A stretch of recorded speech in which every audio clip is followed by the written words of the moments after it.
Hi, welcome to this next edition of Take 5. I'm delighted to have with me today a special guest, Dr. Matthew PRINEAS, who is the interim dean of the undergraduate school here at UMUC. So welcome, Matt. Thanks, Eric. Thanks for having me. Delighted to have you here. Tell us, Matt, you've been at UMUC for a pretty good length of time. Talk about your journey through UMUC to this point.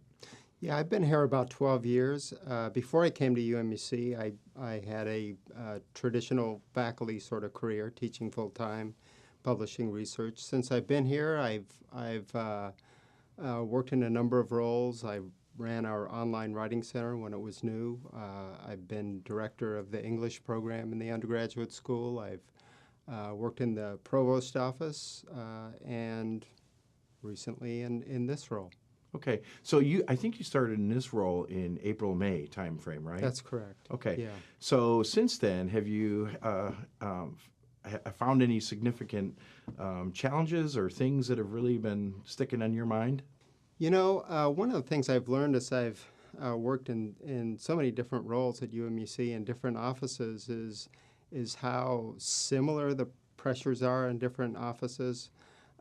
And how similar the challenges are in terms of working at our very large and distributed university. So I'm really excited about where we're moving now in terms of academic affairs with Kara Van Dam joining us and Karen Vignare. And I think we're finally getting some leverage on figuring out how to collaborate and move together on some of these big projects. Excellent.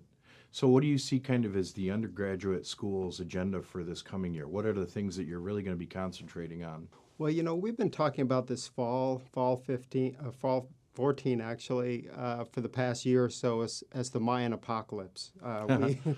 We completed the migration to Leo. We're halfway through the e-resource project.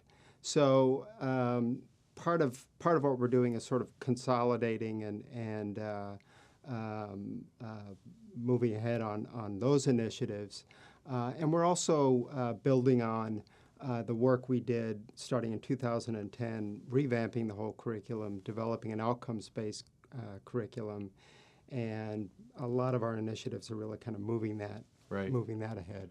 Recently in the Baltimore Sun, I think it was, there was an article about one of the programs that the undergraduate school is going to be working on, human resource management. Tell us a little bit about what that's going to involve, where you see that heading, what that's about, where that came from.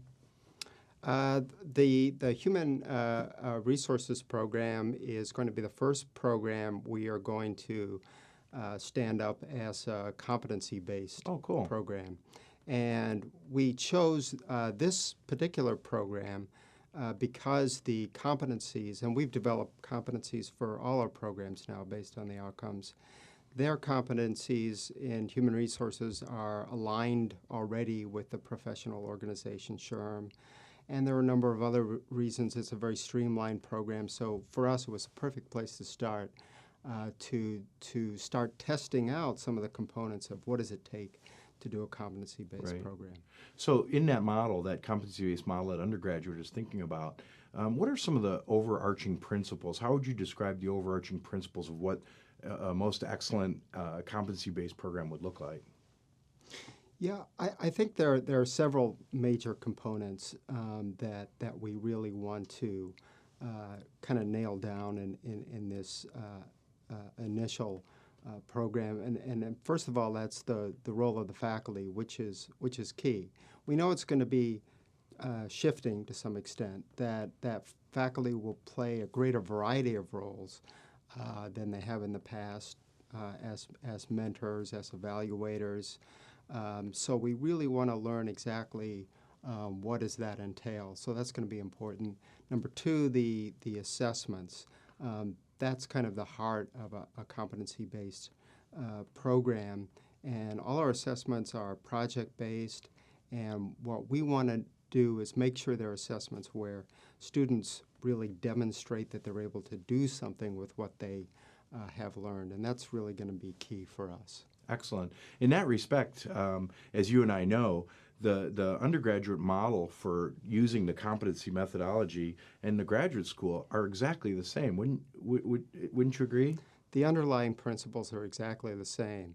I think as we were sort of thinking through what does it look like in the graduate school, what does it look like in the undergraduate school, because there are differences in how we have been organized in the past and the range of programs that we have, there are sort of differences in terms of implementation and the terminology, but the underlying principles are the same, and the focus is students being able to do something with what they know, really demonstrate knowledge. So perhaps operationally, maybe it's more accurate to say operationally, will probably still be a little bit different.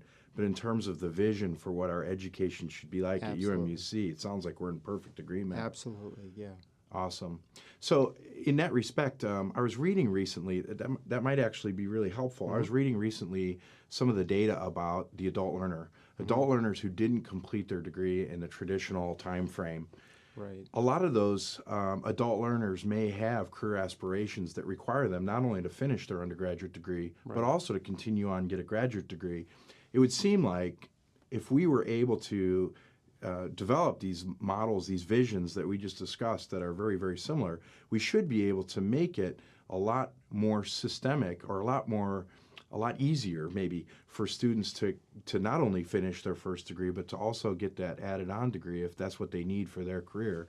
Would you agree with that statement? I'm glad you brought that up. I mean, this is really exciting. We've made it too difficult or not really obvious to students how they could move on from an undergraduate degree to a graduate degree at UMUC.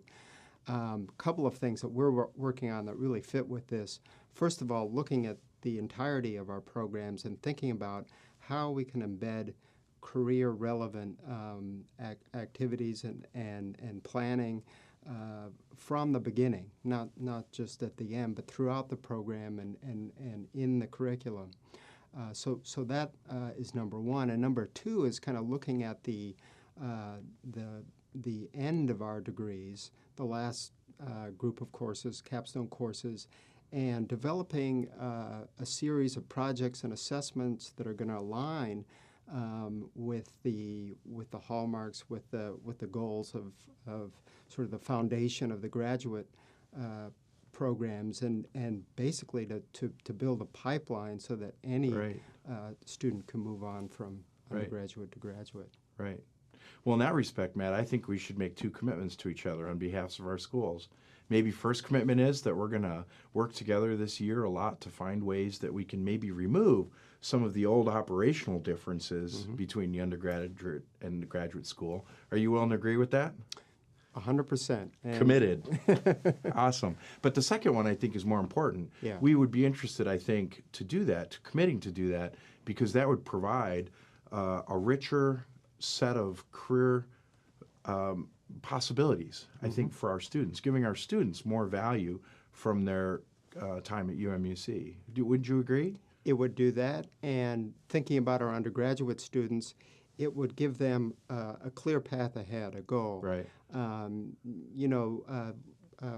Our students, unlike the graduate school students, they're coming in with transfer credits typically. They're coming in at lots of different stages. Right. And what they need most of all is sort of they need a goalpost.